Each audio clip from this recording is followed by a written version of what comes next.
میرے عزیز دوستو، 557 ہجری کی بات ہے۔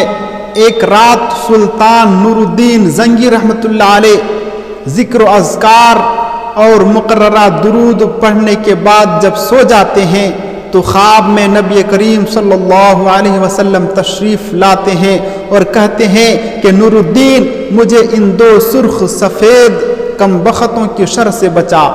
نور الدین زنگی رحمۃ اللہ علیہ جب یہ خواب دیکھتے ہیں تو ڈرتے ہوئے اٹھ کر کے بیٹھ جاتے ہیں اور سوچنے لگتے ہیں کہ میں نے یہ کیا خواب میں دیکھ لیا۔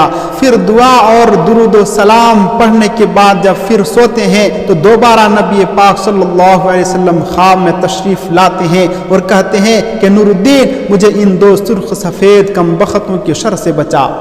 پھر نور الدین زنگی رحمۃ اللہ علیہ اٹھتے ہیں اور وضو کر کے نفل نماز پڑھنے میں مشغول ہو جاتے ہیں۔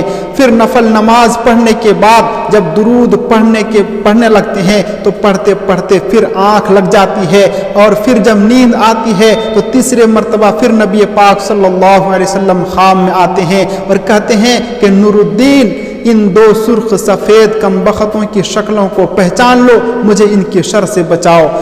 جب تیسرے مرتبہ جب خواب دیکھتے ہیں تو نور الدین زنگی رحمۃ اللہ علیہ کی آنکھ سے بالکل نیند اڑ جاتی ہے اور اپنے وزیر جلال الدین موصلی کو بلاتے ہیں۔ وہ بھی ایک درویش، نیک صفت اور عقل مند انسان تھے۔ جب اپنا خواب اپنے وزیر کو بتاتے ہیں تو وزیر یہ مشورہ دیتے ہیں کہ سلطان، ہمیں تو جلدی یہاں سے روانہ ہو جانا چاہیے، ضرور کوئی نہ کوئی واقعہ نبی پاک صلی اللہ علیہ وسلم کے ساتھ پیش آیا ہوگا۔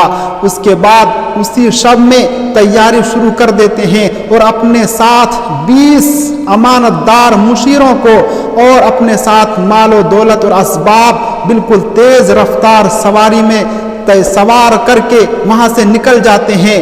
14-15 دن کا سفر طے کرنے کے بعد مدینہ منورہ پہنچ جاتے ہیں۔ شہر میں داخل ہونے سے پہلے غسل کرتے ہیں اور اچھا لباس پہننے کے بعد روضہ اقدس کے پاس درود و سلام پڑھتے ہوئے حاضر ہو جاتے ہیں، اور زبان پر صرف ایک ہی لفظ ہوتا ہے کہ یا رسول اللہ، میں حاضر ہوں۔ پھر مسجد نبوی میں نماز ادا کرنے کے بعد اپنے لشکر سے کہتے ہیں مدینے میں جتنے راستے ہیں تمام راستے میں پہرا لگائی جائے۔